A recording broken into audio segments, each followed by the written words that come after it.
Namaste. Welcome to the third episode of Clinical Ayurved. Myself, Dr. Mayuresh Agte. In first episode, we discussed Rasayan Chikitsa in detail.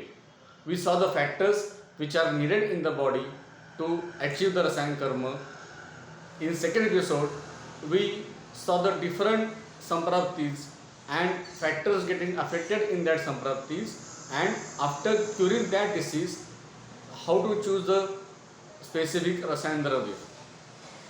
At that episode, I asked you one question that Rasayan Chikitsa has been described in the text in detail, and at the same time, we come across the terms Jivaniya, Bruhaniya, Balya, and Vayasthapan. What is the difference between Rasayan Chikitsa and these four terms, and how to apply them clinically? So, before starting, let us keep Rasayan Chikitsa little apart. We will start with Jivaniya Gana. Jivanam Ayuhu is described in the text. When we go in details of Jivaniya Gana, you will find that Rasavirya Vipak of all this Jivaniya Gana is Madhur Madhurshit Guru Snigdha.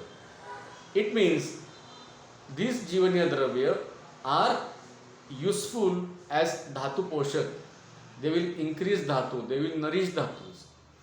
So, when patient comes to you and says, I have no problem health wise, I am okay, but I need some tonic just to maintain my strength, just to avoid the weakness in daily routine. In that case, you can use Jivaniya Gana because it is a nourishing Gana. Second is Bruhaniya. Now, Bruhan Chikitsa is mainly on Mansa Dhatu. It is Mansavardhan Chikitsa. So, when a patient has lost weight or a patient comes to you and says, I will increase the weight, then in that specific patient, you can think of the Bruhaniya Gana, which will specifically act on the Mansa Dhatu. Third one is Balya Gana, Balaya Hitam, which is good for the strength. Now, this good for the strength is to all body, just like Jivaniya Gana. But when we think Balya Gana, we can think by three other different ways also. Balya means good to body. Yes, nothing wrong in that. But it can be good or giving strength to specific dhatu, specific strotas, or a specific organ also. For example, Ashwagandha will give strength to Shukra Dhatu. Vidarikanda will give strength to the Mansa Dhatu. Pipali will give strength to the Pranava Srotas. Gudichi will give strength to Rattava Srotas. The Dravyas like Arjun will give strength to Rudaya as an organ. Dravyas like Katuka will give strength to the liver.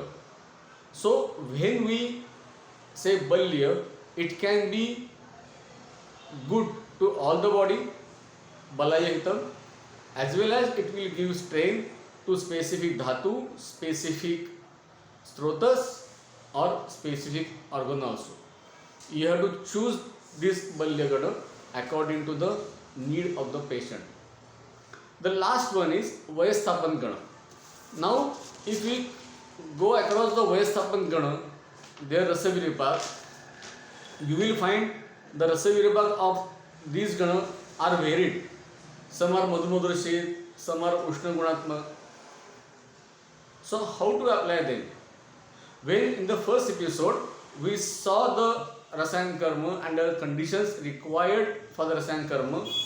I will remind you again, Dhatu Poshak Ahar, Prakrit Jatragni, absence of Srotarod, Prakrit Dhatvagni, Malapachan or Mala Utsarjan.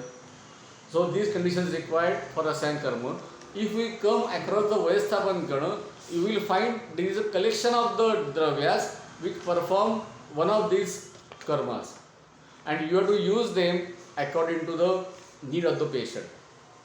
So this week you can go to the text, see these ganas, see Dravyas included in these ganas, their Rasavirya Vipak, and then you will come to know that Jivaniya is nourishing one, Bruvaniya is for Mamsa Vardhan, Balya is good for Strotas, for Dhatu or for our organ also, and Vayastapan is a collection of the Dravyas which can work on different in different conditions by their Rasya.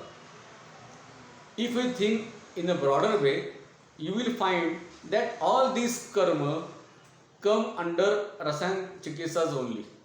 Rasayan Chikitsa they are discussed as a separate because it is giving all these factors are included in Rasayan Chikitsa, expected to include in Rasayan Chikitsa, and Jivaniya, Bruvaniya are used in the specific for a specific purpose, but they are the shades of Rasayan Chikitsa only.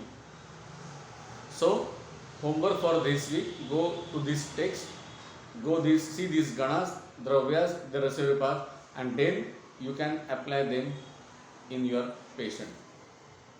There are two main principles, specific principles described in the text for Rasayan Chikitsa.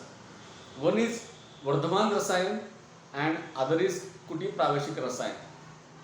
Now, we will discuss these 2 points in the next episode, that in today's practice how we can use the Vardhaman Rasayan.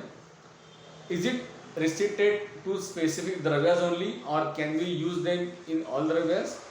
And in this modern era when everyone is busy, everyone is very much in hurry, can we use a Kuti Praveshik Rasayana as a principle? Up to that, thank you very much, and we will meet next week.